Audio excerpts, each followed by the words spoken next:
How to fix Huawei Mate 70 keeps crashing.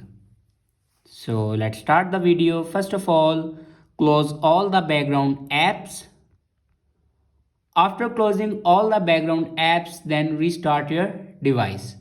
For restart your device, press and hold power button and then click on restart.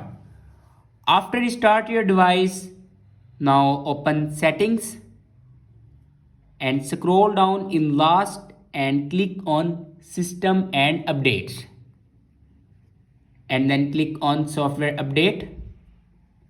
Now here you can check your latest version will be updated or not. If it doesn't update to latest version, then update it to latest version.